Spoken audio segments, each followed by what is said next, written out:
Welcome to exam विवेचना। तो दोस्तों आज आपके समक्ष लाए हैं एकलव्य मॉडल रेजिडेंशियल स्कूल का जो पीजीटी हिंदी का प्रश्न पत्र था उसको आपके समक्ष लाए हैं। आप हर एक प्रश्न को यहाँ पर ध्यानपूर्वक देखिएगा, क्योंकि जो ये प्रश्न है जो हिमाचल प्रदेश में पीजीटी हिंदी की परीक्षा होगी या फिर किसी अन्य राज्य में कोई पीजीटी की परीक्षा होने वाली है हिंदी की, तो वहाँ पर आपको काफ़ी सारे प्रश्न यहाँ से रिपीट होते हुए नजर आएंगे। इसलिए ध्यानपूर्वक इस वीडियो को देखिएगा। यहाँ पर आपको इसके उत्तर भी बताए जाएंगे और जहाँ पर लगेगा थोड़ी सी व्याख्या करनी है तो वो भी बताई जाएगी, तो आराम से इसको देखिएगा, ठीक है।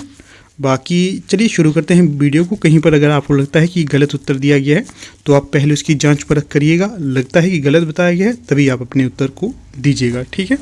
चलिए, अगर अच्छे लगे तो वीडियो को लाइक शेयर, चैनल को सब्सक्राइब भी करिएगा। तो जो पहला प्रश्न यहाँ पर पूछा गया है, प्रश्न है 51, निम्नलिखित में से तद्भव शब्द नहीं है। तो यहाँ पर जो तद्भव शब्द नहीं होगा तो वो होगा विकल्प ए कार्य। बाकी आन, राय, आग ये तद्भव शब्द हैं। अगला प्रश्न है 52, कारखानों से अत्यंत विषैला पदार्थ निकलता है। वाक्य में रेखांकित शब्द है, तो जो अत्यंत है ये कौन सा शब्द है? रेखांकित। तो ये विशेषण का भी विशेषण है, इसे क्या कहेंगे? प्रविशेषण कहेंगे। प्रविशेषण विकल्प 4 यहां से ही होगा। अगला प्रश्न है 53, निम्नलिखित में स्वर संधि वाला शब्द नहीं है। तो यहां पर जो स्वर संधि वाला शब्द नहीं होगा तो वो होगा विकल्प ए सदानंद। बाकी कल्पांत, रेखांश, सिंधुधुर्मी ये तीनों ही आपके स्वर संधि वाले शब्द होंगे। अगला प्रश्न देखिएगा 56, लिंग के आधार पर असंगत युग्म है।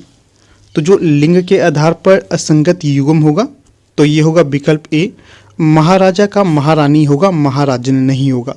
बाकी मामा मामी, नाला नाली, चींटा चींटी ये सही होंगे लिंग के आधार पर।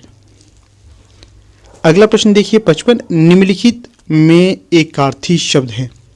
तो जो एकार्थी है ये होगा भ्रांति, विकल्प 2 सही होगा यहाँ। अगला प्रश्न है 54, निम्नलिखित में से किसमें अव्ययी भाव समास है। जो विकल्प 1 है यथास्थान, इसमें है अव्ययी भाव समास। बाकी आशातीत, राजपुत्र, प्रजापति इन तीनों में कौन सा समास होगा? तत्पुरुष समास। ये भी ध्यान रखना है, प्रश्न बनते हैं, इसलिए हर एक विकल्प को आपने पहले देखना है यहाँ पर, तभी आपको आगे फायदा मिलेगा। अगला प्रश्न देखिए, निम्नलिखित में से असंगत युग्म कौन सा है। तो विकल्प 1 में है जीप पर सवार इलियां, शरद जोशी की रचना है, बिल्कुल सही है। ठेले पर हिमालय, धर्मवीर भारती की रचना है, ये भी सही है। रचना के बदले रमेश चंद्र शाह की रचना है, ये भी सही है। जो कला का जोखिम ये कुबेर नाथ राय की रचना नहीं होगी। किसकी है ये? निर्मल वर्मा की। तो सही यहाँ पर 3 हो जाएगा असंगत के तौर पे। अगला प्रश्न देखिए 58, निम्नलिखित में वचन की दृष्टि से असंगत युग्म है।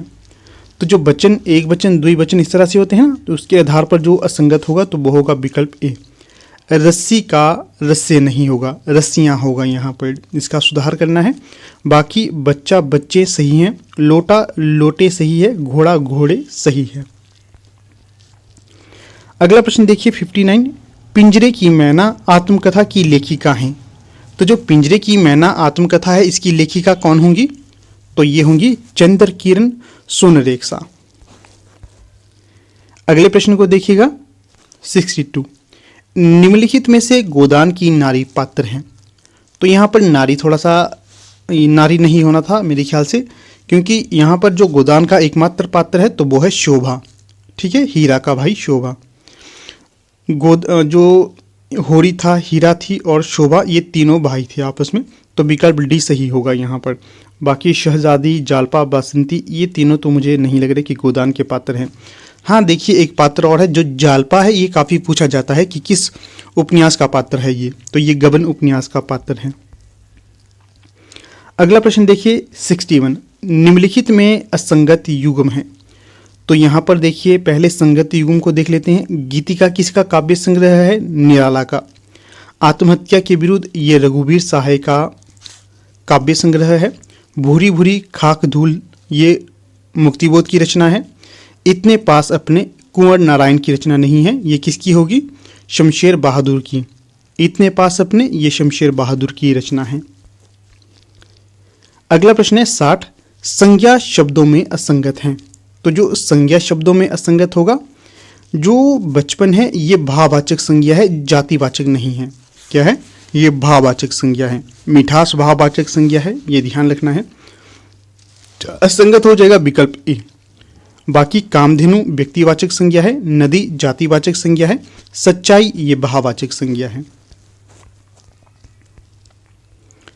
फिर अगला प्रश्न देखिए 63।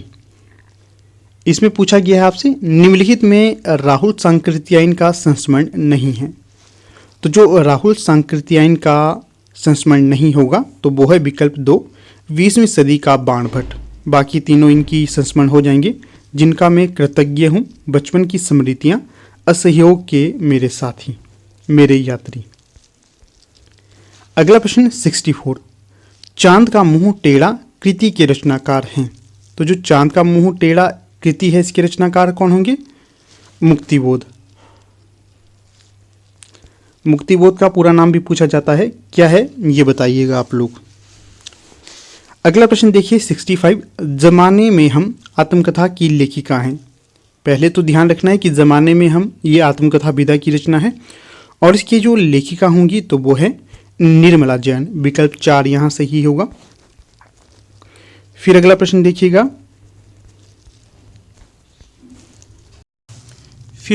देखिएगा, प्रश्न संख्या 66। तो इसमें आपसे पूछा गया है,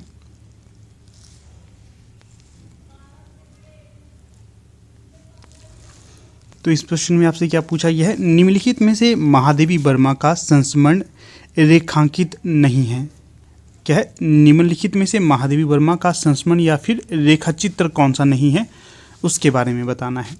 तो सही विकल्प हो जाएगा विकल्प बी, अर्थात 2, बन तुलसी की गंध, ये फणीश्वर नाथ रेणु का संस्मरण माना जाता है। बाकी पथ के साथी, अतीत के चलचित्र, स्मृति की रेखाएं, ये तीनों ही महादेवी वर्मा के संस्मरण या रेखाचित्र हो जाएंगे।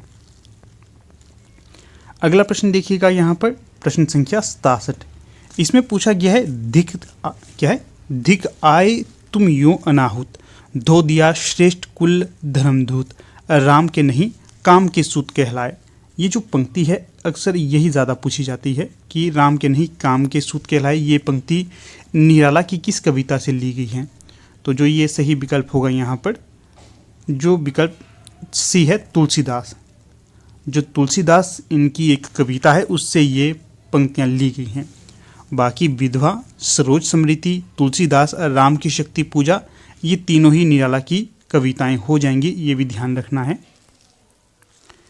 फिर अगला प्रश्न देखिएगा यहाँ पर 68, निम्नलिखित में रचना और रचनाकार की दृष्टि से कौन सा विकल्प सुमेलित नहीं है। तो जो विकल्प यहाँ पर सुमेलित नहीं होगा तो वो होगा विकल्प ए।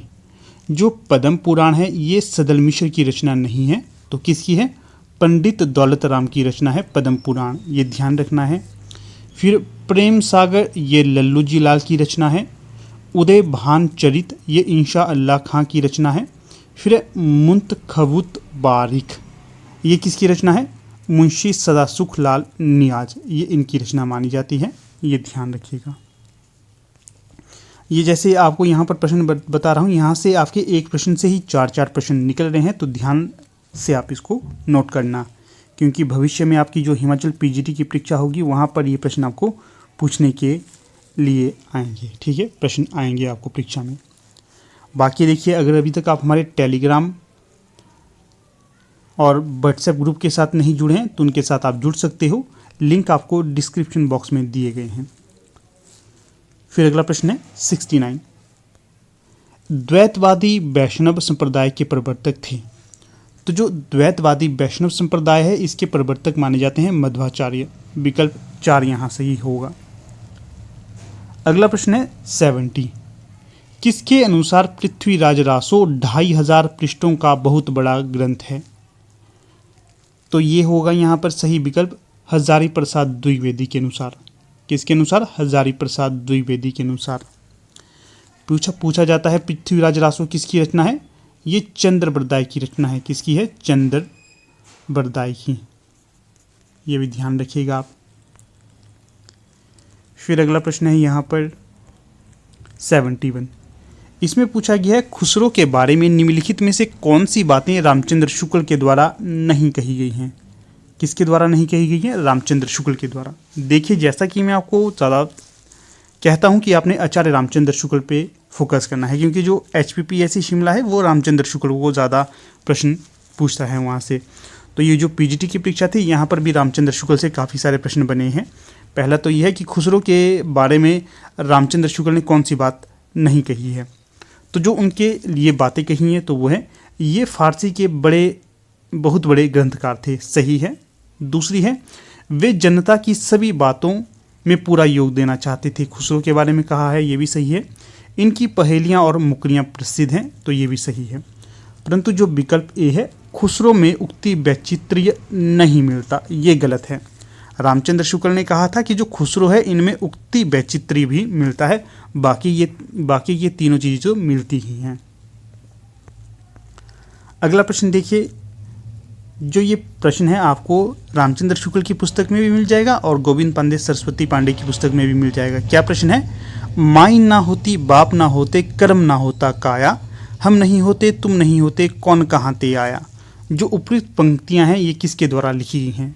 तो ये नामदेव के द्वारा लिखी गई हैं, जो महाराष्ट्र से संबंध रखते हैं। नामदेव पहले ये विठोबा खेचर के भक्त थे।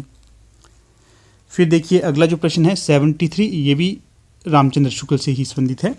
विद्यापति के बारे में निम्नलिखित में से कौन सी बात रामचंद्र शुक्ल ने नहीं कही है? क्या क्या कही हैं पहले वो देख लेते हैं। विद्यापति शैव थे, बिल्कुल सही। विद्यापति ने अपने समय की प्रचलित मैथिली भाषा का व्यवहार किया, ये भी सही है। विद्यापति के पद अधिकतर श्रृंगार के ही हैं, ये भी सही है, ये भी ध्यान रखना है। जो नहीं कही है तो वो विकल्प 3 है। विद्यापति को बंग भाषा वाले पसंद नहीं करते, तो ये सरासर गलत है, क्योंकि जो विद्यापति है ये बंग भाषा वाले भी इनको पसंद करते हैं। पूरा जो भारतवर्ष है ये विद्यापति को पसंद करता है, ये गलत होगा। जो रामचंद्र शुक्ल ने ये भी कहा था कि विद्यापति को बंग भाषा वाले भी पसंद करते हैं। बाकी के चारों ये सही होंगे। 4 प्रश्न यहाँ से बन सकते हैं, ध्यान रखना है आपने। फिर अगला प्रश्न है यहाँ पर 74। गोरख जगायो जोग भक्ति भगायो लोक, किसने कहा ये? तो जो प्रस्तुत पंक्तियां हैं ये कही हैं तुलसीदास जी के द्वारा, 2 सही विकल्प होगा। अगला प्रश्न है 75, इसमें पूछा गया है हिंदी साहित्य के आदिकाल को चारण काल सर्वप्रथम किसने कहा? सर्वप्रथम की अगर बात की जाएगी तो जो जॉर्ज ग्रियर्सन है इन्होंने हिंदी साहित्य के आदिकाल को सर्वप्रथम चारण काल कहा। बाद में रामकुमार वर्मा ने भी कहा है, परंतु सर्वप्रथम की बात की जा रही है तो बी सही होगा। फिर अगले प्रश्न को देख लेते हैं 76।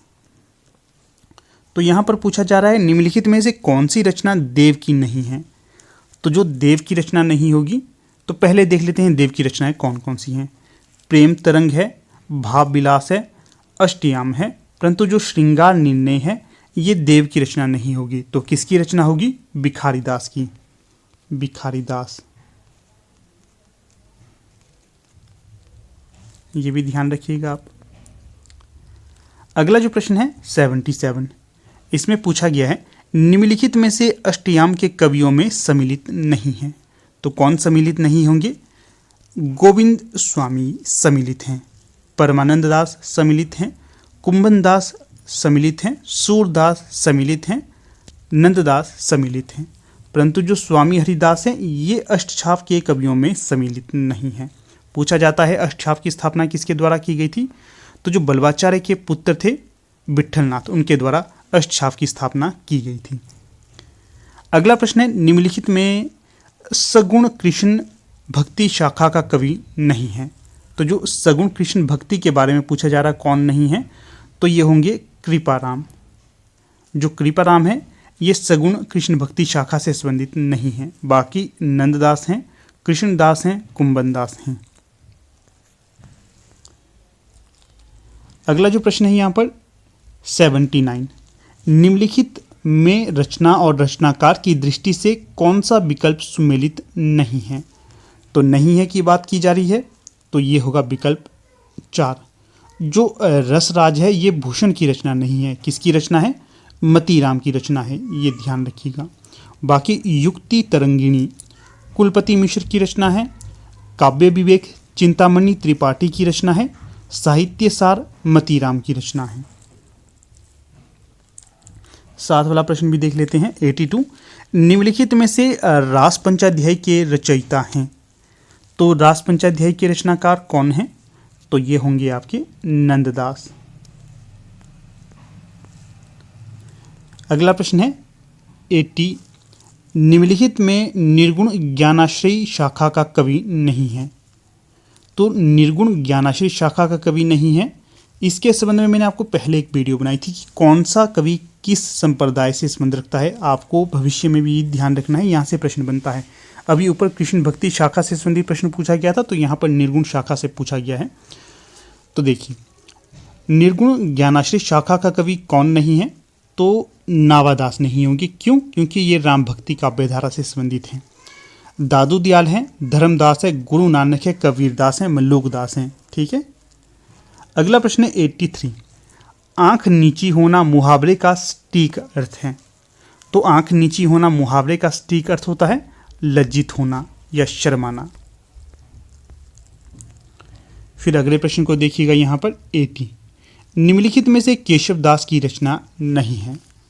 तो जो केशवदास की रचना नहीं होगी तो ये हनुमान नाटक होगी। बाकी रस सागर कवि प्रिया, रसिक प्रिया, ये तीनों ही रचनाएं केशवदास की होंगी। अगला प्रश्न है 84 निम्नलिखित में से कौन सा कामदेव का पर्यायवाची नहीं है? तो जो कामदेव का पर्यायवाची नहीं होगा तो ये होगा सरसीज। बाकी मीन केतु, अनंग, मनसीज, ये तीनों ही कामदेव के पर्यायवाची होंगे।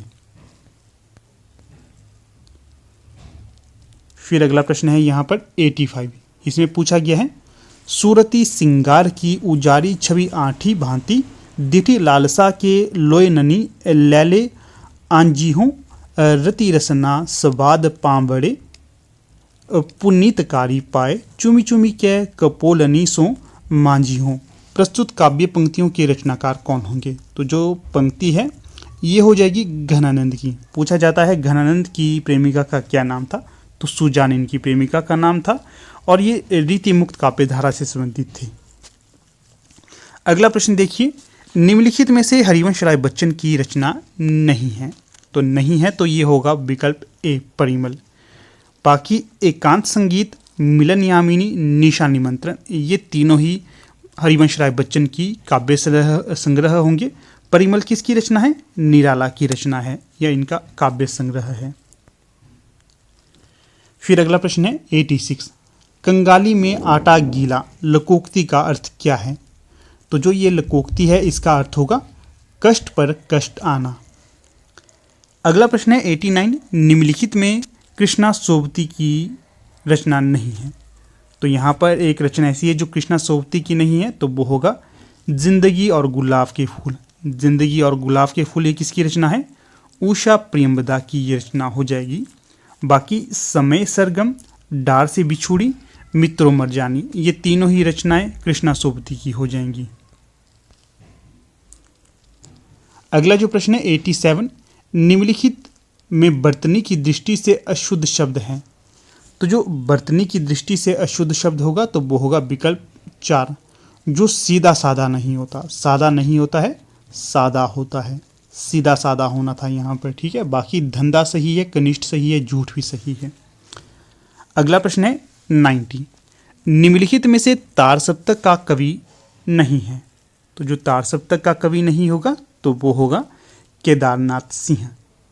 बाकी गजानंद माधव मुक्तिबोध हैं, भारत भूषण अग्रवाल भी हैं, रामविलास शर्मा भी हैं। तार सप्तक का प्रकाशन वर्ष आप बताइएगा।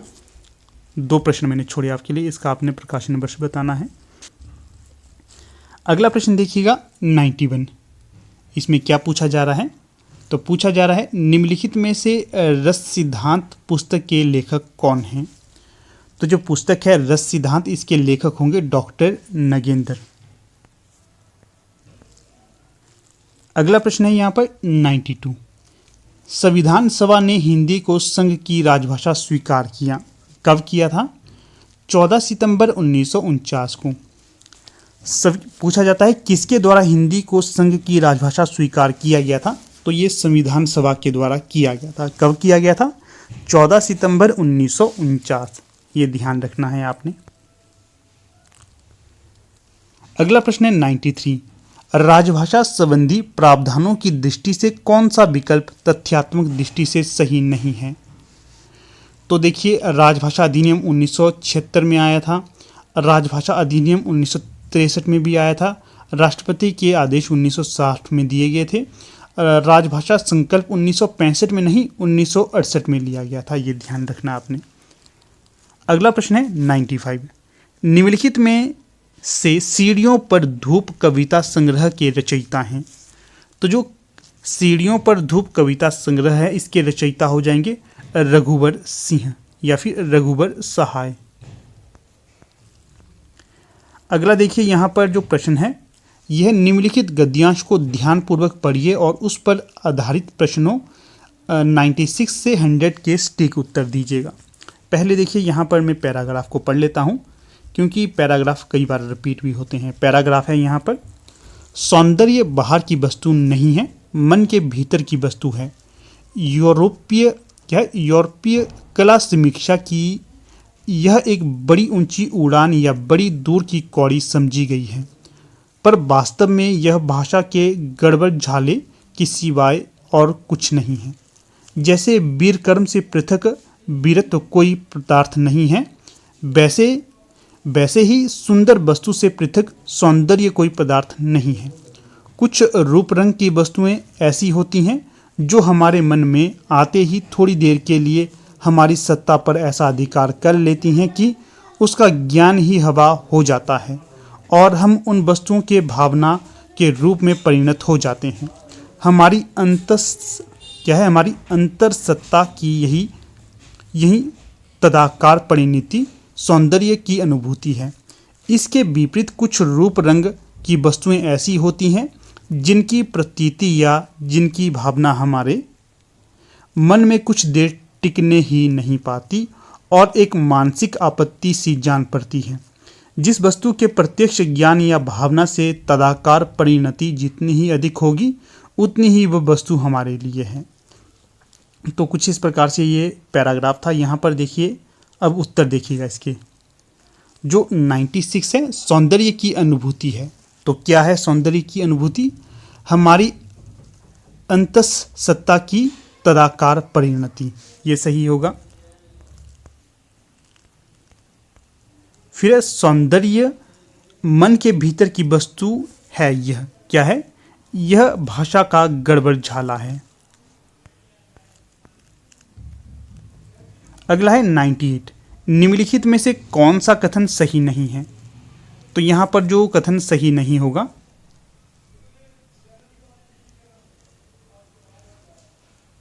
तो 98 में वैसे तो देखिएगा, जब यहाँ पर मिलान करते हैं तो सारे के सारे ही आते हैं। इसको यहाँ पर इसको स्किप कर देते हैं क्योंकि सारे ही मिल जाते हैं यहाँ पर ये। तो देखिएगा, अगला प्रश्न जो यहाँ है 98, इसमें पूछा गया है निम्नलिखित में से कौन सा कथन सही नहीं है। तो जो यहाँ पर जो पैराग्राफ है, इसमें जो कथन दिए गए हैं तो वो है वीर कर्म से पृथक वीरत्व कोई पदार्थ नहीं होता, सही है। तीसरा है सुंदर से पृथक सौंदर्य पदार्थ नहीं है।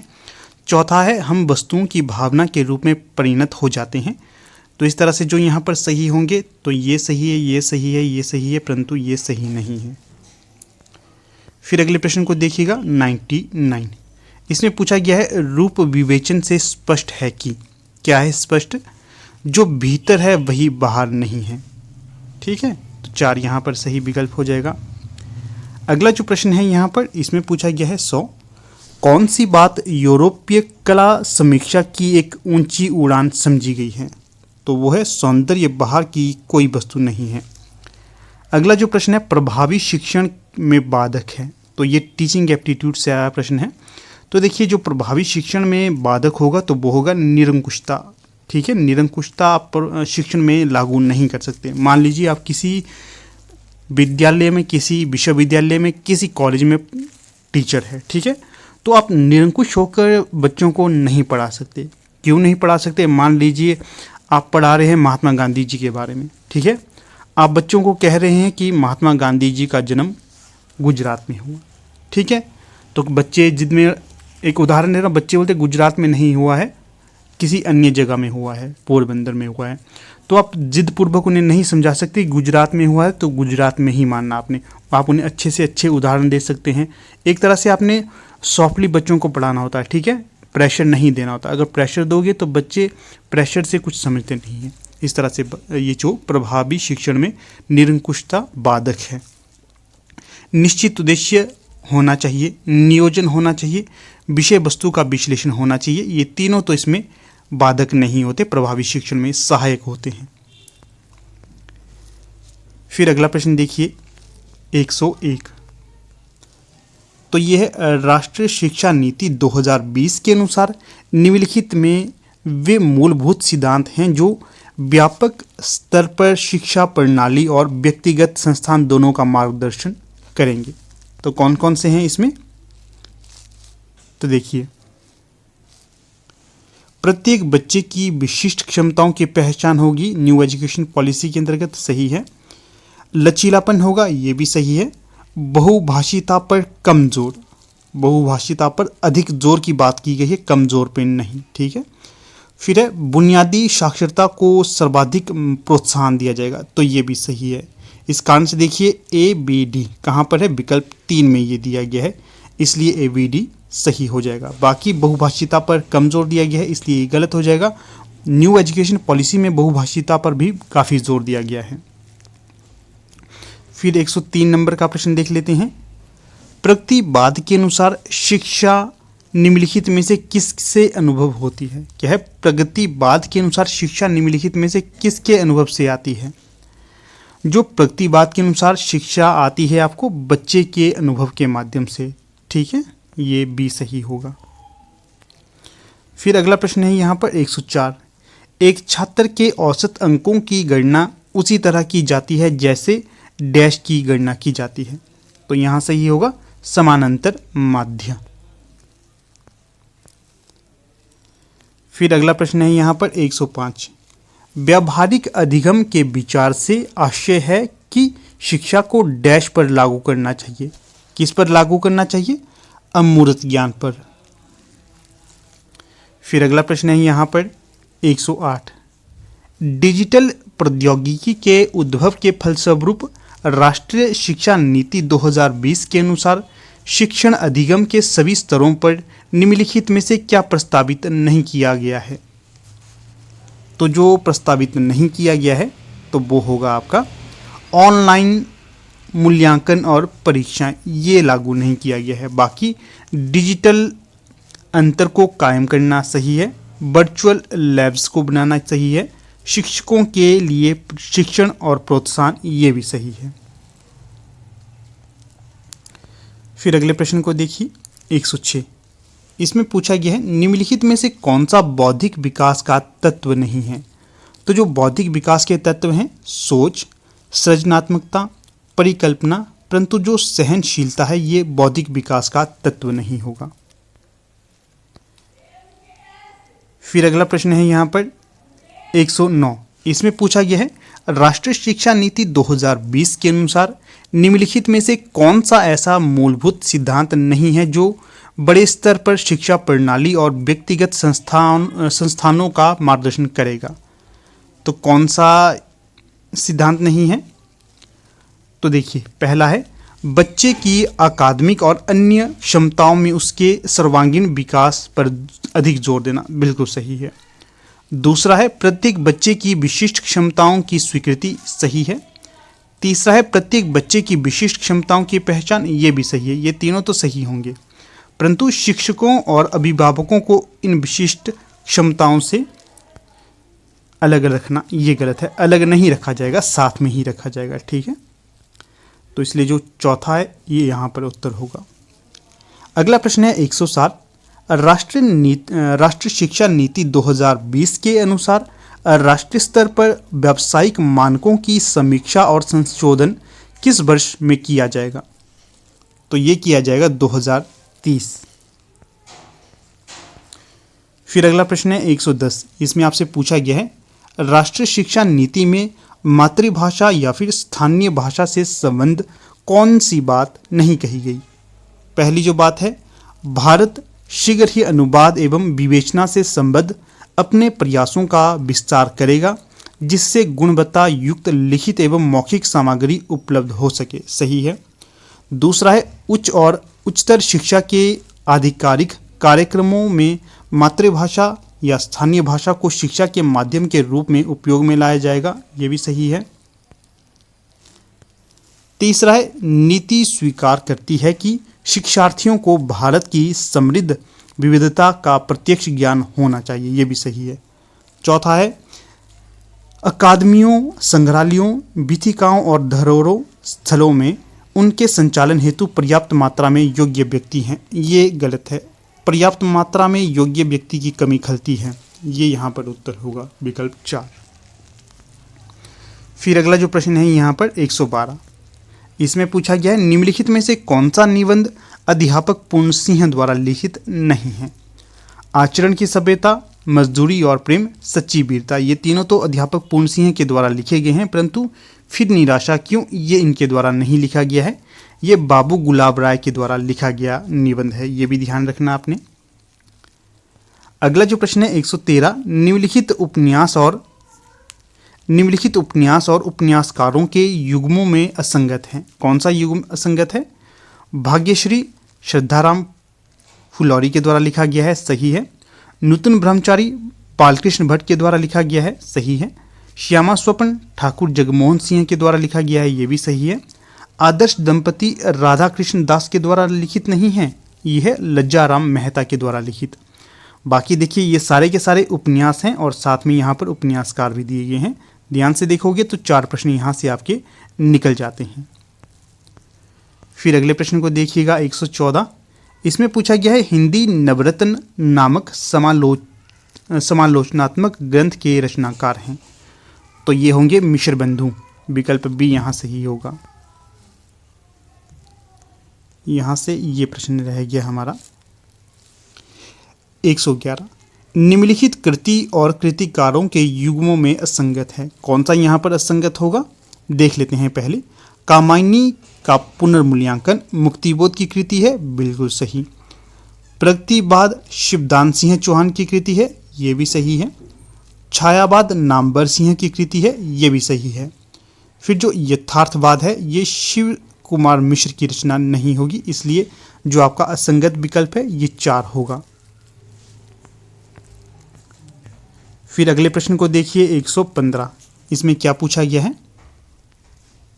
निम्नलिखित में असंगत युग्म है। कौन सा असंगत है? जो हिंदी कालिदास की आलोचना ये भारतेंदु हरिश्चंद्र की रचना नहीं है। तो ये किसकी रचना होगी? महावीर प्रसाद द्विवेदी की। कालिदास की निरंकुशता महावीर प्रसाद द्विवेदी की रचना है। ये सही है। आनंद कादम्बिनी बद्री नारायण चौधरी प्रेमघन की रचना है। संयोगिता स्वयंवर लाला श्रीनिवास दास की रचना है। ये तीनों सही होंगे। हिंदी कालिदास की आलोचना ये महावीर प्रसाद द्विवेदी की रचना है। इस प्रकार यहाँ पर भी आपके 4 प्रश्न तैयार हो जाते हैं। अगला प्रश्न है रचना और रचनाकारों में सुमेलित नहीं है। तो देख लेते हैं पहले सही कौन से हैं। पगडंडियों का ज़माना हरिशंकर परसाई की रचना है। बिल्कुल सही। श्रृंखला की कड़ियाँ महादेवी वर्मा की रचना है। साहित्य और संस्कृति रामविलास शर्मा की रचना है। अर्धनारीश्वर अज्ञे की रचना नहीं है। ये रामधारी सिंह दिनकर की रचना है। किसकी? रामधारी सिंह दिनकर की। यहाँ पर भी आपके 4 प्रश्न तैयार हो जाते हैं। अगला प्रश्न देखिए 116। महावीर प्रसाद द्विवेदी ने सरस्वती पत्रिका का संपादन कार्य आरंभ किया। कब किया था? सन 1903 से लेकर 1920 तक।